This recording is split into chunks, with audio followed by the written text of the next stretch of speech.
Maternal depression is a sad reality for most women in America. Depression knows no color. It can hit you regardless of race, age, ethnicity, and economic status. My name is Deja Williams, and I am going to be talking to you guys a little bit deeper about depression, what it looks like, its causes, and the treatments of depression. As a woman, and having gone through pregnancy myself, I have dealt with different forms of depression, I feel. During my pregnancy, I dealt with feelings of worthlessness, anger, irritability, and after my pregnancy, going through some complications, I had some confusion, I had some anger, like I said, feeling of worthlessness, and with all those feelings, I had to find ways to try to keep myself above ground and above water and not let myself drown, because I know the negative impacts and the negative thoughts that I am putting to myself. And if I'm not caring for myself, I cannot care for my child properly. So first off, we're going to go into the depression in mothers, what it looks like, and is it vividly noticeable. Depression can strike mothers at any moment. It can be during pregnancy or after. And the different types of depression women tend to go through is maternal depression, perinatal depression, postpartum depression, and postpartum psychosis. Postpartum psychosis is usually the most dangerous because the symptoms are delusions, hallucinations, confusion, mania, and paranoia.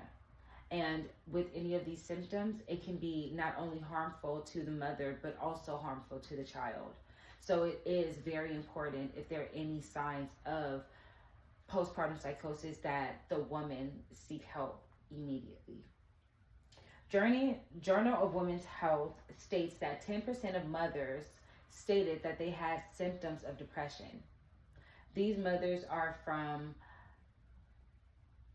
of all dynamics of life, but it did focus on white Native American women, and it also is stated that African American women and Hispanic women are also highly at risk for depression.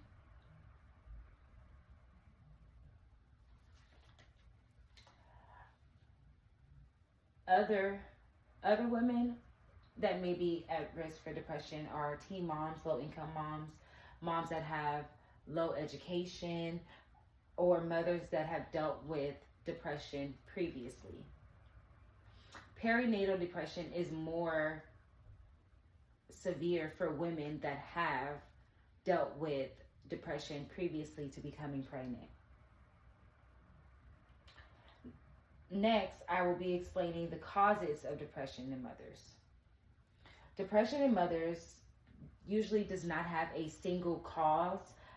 It can be from your lifestyle to your environment to your family dynamics. There are various causes of depression.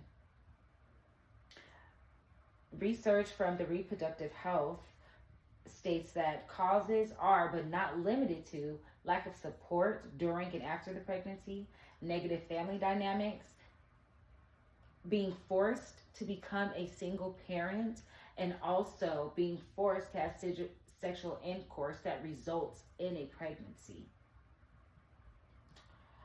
A story that I am going to be sharing with you guys is from a single mother by the name of Leah Campbell. And the story is, I'm a single mom. I do not have the luxury to break down. In the story, she goes over when she felt her worst, when her depression strikes at her worst. And she talks about the different causes of her depression and how she maintained to go through it, how her daughter became her motivation, and how that brought her out of her depression, how she still deals with those symptoms, but she has found ways within herself to be able to provide the stability that she needed for her daughter. One of the lines in the story is, "It came over me most often at night, after my little girl was asleep, after my work was put away, and after the lights were out." This is when the depression strikes her the most, and I can relate to it because I would say that is when depression would strike me the most as well. When I'm not into something, when I'm not dealing with my child, when I'm not dealing with my work, when I'm not outdoors, when I am by myself within my thoughts in the dark and alone, this is when depression strikes for me, and I believe many women can relate to this feeling as well. Other causes of depression can be being a single parent, no child care, no support, financial instability, hormonal imbalances, negative self-image, and also familial stress are risk factors when it comes to depression in women. All of these affect women differently and in different ways. Being a single parent to one mother may not be the worst thing. It's something that she can come over, but for another mother, it is an adversity that she cannot overcome. Perinatal depression is usually caused by a combo of genetic factors and environmental factors. It can be passed down. It can be genetic. It can be in your brain, in your mind. It's mental. Something that you may not be able to get away from. And your environment, if your environment is negative, you have negative family, negative community, this is also factors that can cause depression.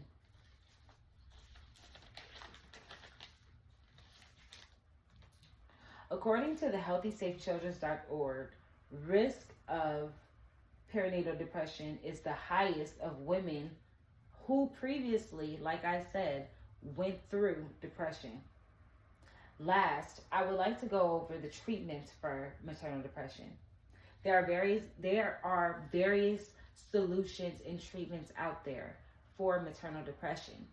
Treatments include psychotherapy, cognitive behavioral therapy, interpersonal therapy, and medications such as antidepressants.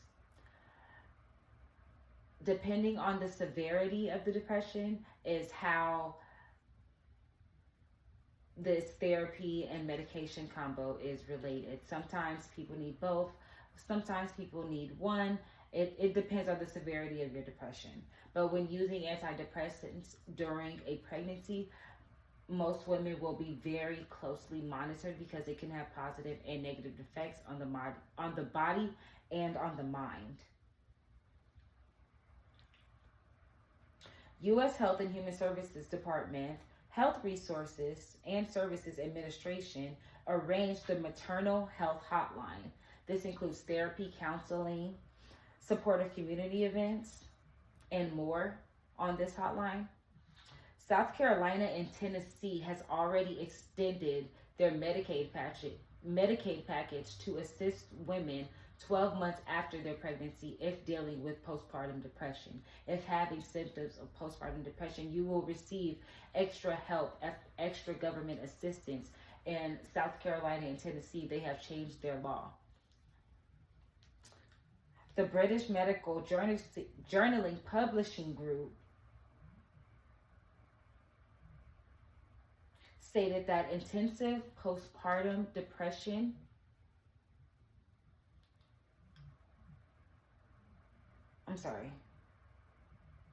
intensive postpartum support should be held from your healthcare provider. And that will be the greatest support. If you do have intense depression, you are having very severe symptoms, talk to your doctor. Micro solutions and individual actions will also be, if you are feeling this, be very honest during the mental health screening so that you can receive the proper care when you do go to your doctor. Ask for help, ask for assistance with your children. Early interventions and awareness of risk factors may help mothers and children from the detrimental effects of depression.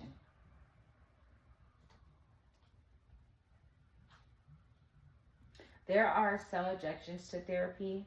Some people say that it can be a sign of weakness. They don't trust the therapist has their best interest at heart. They don't trust that the therapist may have proper motives, they feel that the therapist may judge them, that they're better than that, that they can get through this.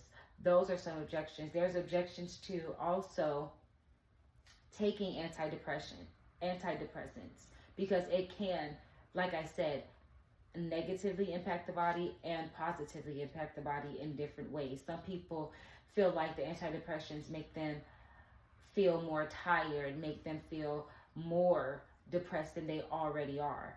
So it may not be a good combo for some people, and some people might have to outside resource to find those different treatments for therapy. And there are government resources that are for depression in mothers.